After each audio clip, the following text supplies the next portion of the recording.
The night grew colder as they dragged Jesus through the streets, chains rattling against the silence. Torches flickered on stone walls, casting long shadows as he was pushed toward the council chamber.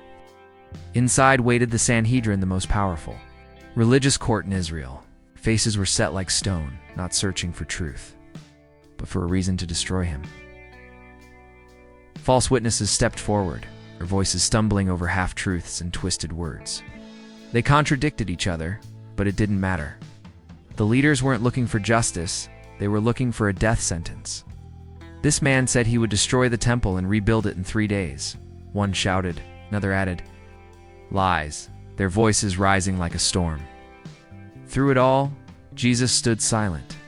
No defense, no argument. The weight of their hatred fell upon him, but he did not resist.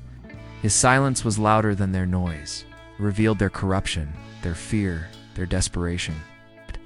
Finally, the high priest tore the quiet apart with a question that echoed in the hall.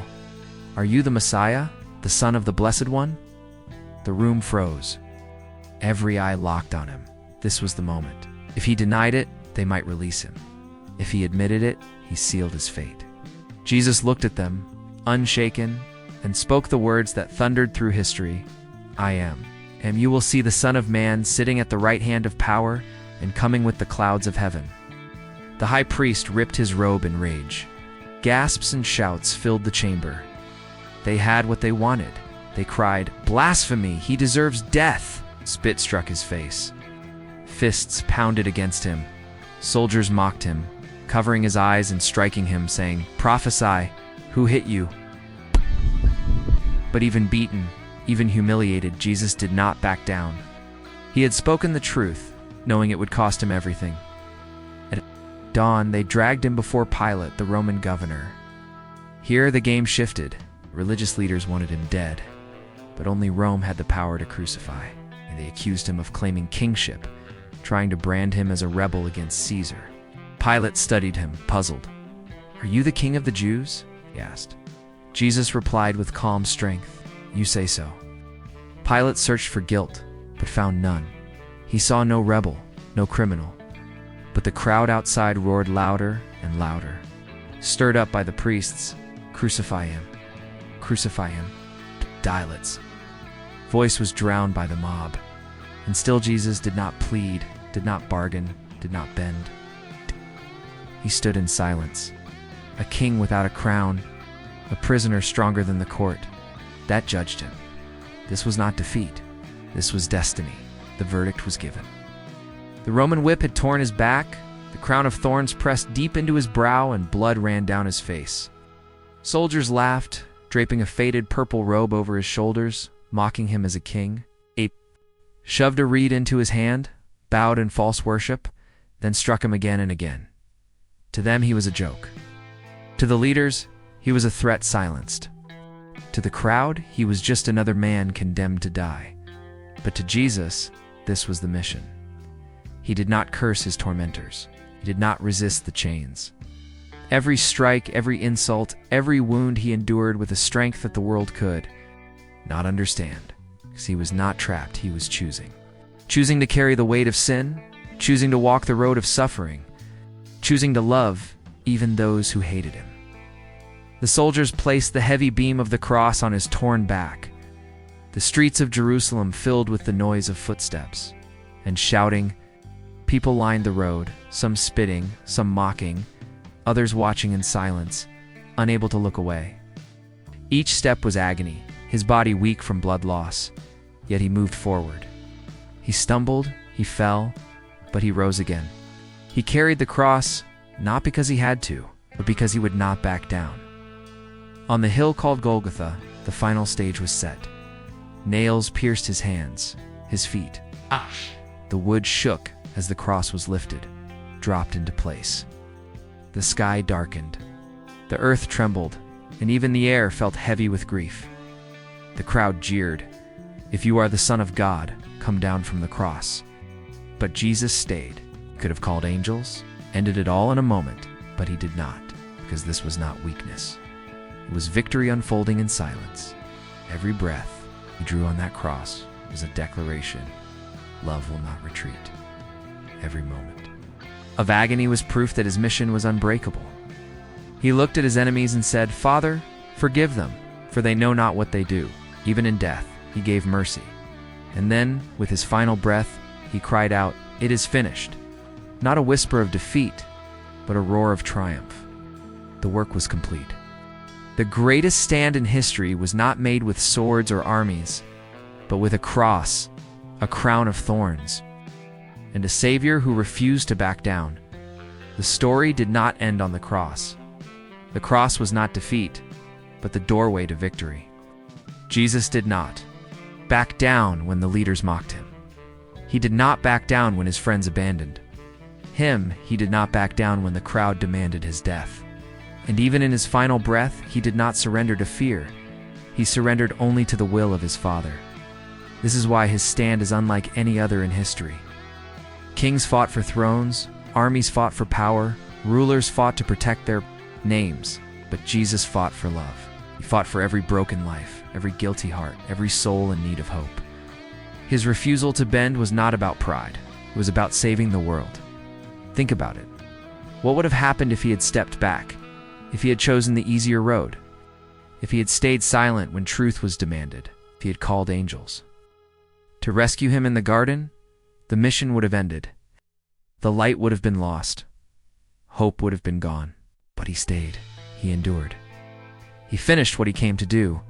And now his courage speaks across time, speaks to every person who feels crushed by fear, weighed down by trials, or tempted to give up. His story is not just history, it is strength for today. Because the same Jesus who stood unshaken then stands unshaken now. He did not back down because love never retreats. So when you feel the pressure, when the world tells you to surrender, remember the one who carried the cross. Remember the one who chose the harder road. Remember the one who stood firm in the face of death itself. And know this, if he did not back down for you, then you can stand strong with him. They wanted him silent. The religious leaders whispered in anger. The crowds argued in fear, and even the powerful rulers felt threatened. But Jesus did not step back. He did not soften his words, stood firm, even when everyone around him tried to break his spirit. The question is, what gave him the strength to never back down? The world around Jesus was tense. Everywhere he went, his words divided the people. Some listened with open hearts, amazed at his authority. Others, especially the religious leaders, felt exposed and insulted by his teaching. They had built their power on rules, traditions, and appearances. But Jesus cut through all of it. He spoke of truth, of God's kingdom, and of freedom from sin. This truth was not soft or safe fit, challenged their pride. The Pharisees and Sadducees, the most respected teachers of the law, began to see him as a danger. They saw crowds gathering around him, listening, believing, and turning their eyes away from the old systems. The leaders could feel their control slipping. Every time Jesus healed the sick, every time he forgave sins, every time he spoke with authority, he was declaring something they could not ignore. He was more than a teacher. He was the Son of God. Tension rose in the air like a storm waiting to break. The leaders began plotting. They whispered in secret meetings, asking, "How can we trap him? How can we silence him before the people start believing he truly is the Messiah?" They tried to corner him with questions in public, hoping to twist his words into proof against him. But Jesus always answered with wisdom so sharp it cut through their traps. Imagine standing in front of powerful men who wanted you destroyed. Men who carried influence, wealth, and control over the people. Most would tremble, give in, or stay quiet. But not Jesus. His courage came from knowing his mission. He had not come to please men, but to do the will of his Father. And so, when the leaders challenged him, he faced them without fear. He stood before them with calm strength. The crowd could see if this was not an ordinary man, and yet the pressure kept building. The rulers weren't done. The crowds grew louder, the debates grew sharper, and the danger grew greater. But still, Jesus did not back down. He would not bend, not even an inch. His mission was too important, and his time was drawing near. The attacks against Jesus did not come with swords at first, they came with words. Sharp, clever, poisonous words. The Pharisees and Sadducees gathered in crowded courtyards, waiting for the perfect moment to humiliate him. They thought they could trap him in front of the people. If he slipped even once, they could use his own words as weapons against him. They asked about paying taxes to Caesar, hoping to force him into a political corner. If he said no, the Roman rulers would label him a rebel. If he said yes, the people would call him a traitor. But Jesus looked at the coin and replied, "Give to Caesar what belongs to Caesar, and give to God what belongs to God." In one sentence, he crushed their trap. The leaders fell silent, stunned by the wisdom that turned their trick back on them. But they did not stop.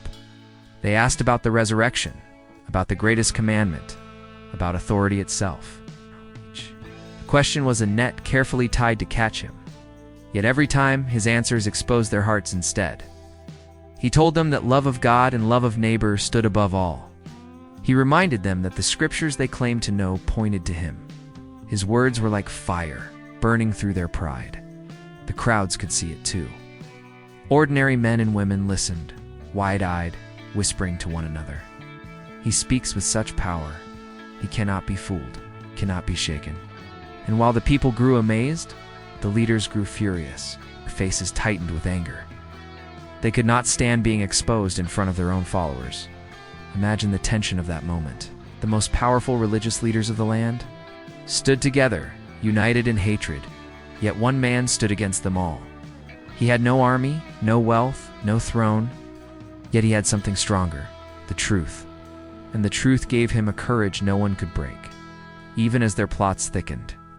Even as their hatred boiled, Jesus stood firm. Every confrontation only revealed more of his authority. Every trap they set became another stage for his strength.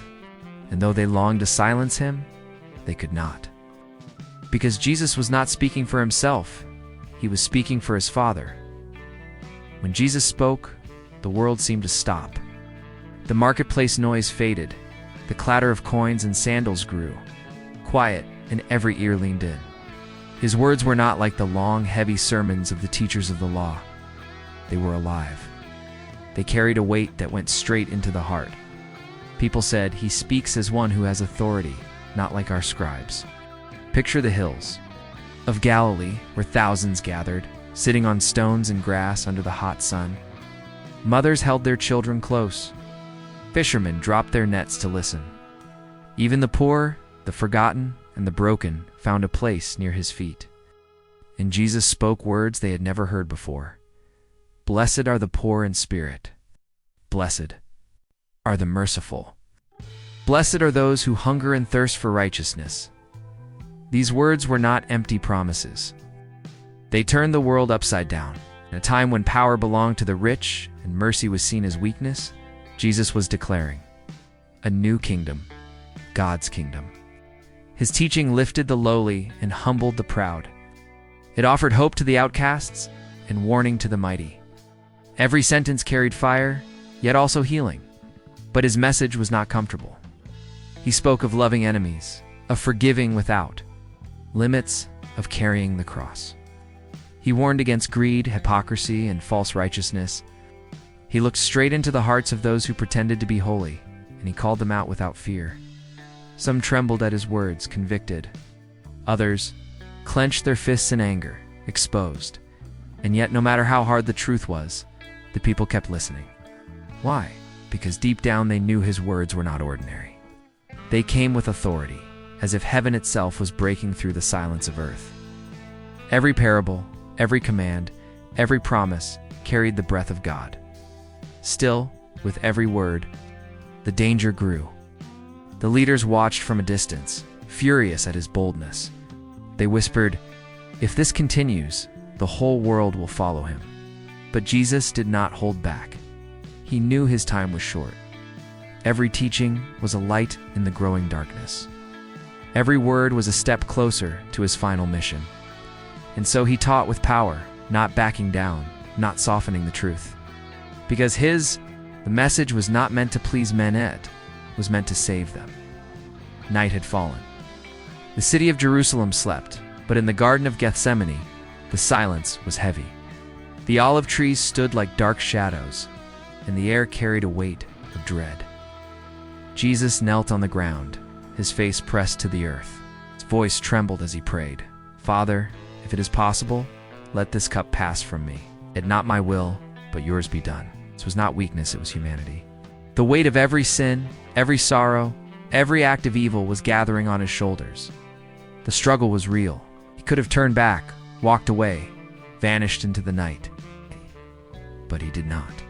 In that crushing moment, his resolve became unshakable. He chose the harder path, the path of obedience. While he prayed, his closest friends slept, their eyes heavy, their spirits unaware of the storm about to break. And then the sound of footsteps. Flickering torches lit the darkness. Soldiers marched with weapons. At their front was Judas, one of his own, a friend who had shared meals with him, now leading the enemy to his side. Judas stepped forward, his face cold, his heart hardened. With a kiss, he marked the one they should arrest. Betrayal wrapped in false affection. The soldiers seized Jesus, and the garden erupted with chaos. The disciples panicked. Swords clashed for a moment, but Jesus stopped it with a single command. "Put your sword away. Shall I not drink the cup the Father has given me?" Even in the moment of betrayal, even when surrounded by armed men, he stood calm. No resistance, no running, no fear. He allowed himself to be taken, not because he was powerless, but because he was determined. This was his mission, and he would see it through. Imagine the courage it takes to walk into chains when you could call down angels. Imagine the strength to stay silent when lies and hatred close in. Jesus had that strength. He carried it not for himself, but for the world. And so, under the cover of night, the Son of God was led away. The betrayer had done his work. The soldiers thought they had won, and the disciples scattered in fear. But what none of them understood was this: Jesus was not backing down. He was stepping forward into the darkest hour, into the trial that would change everything.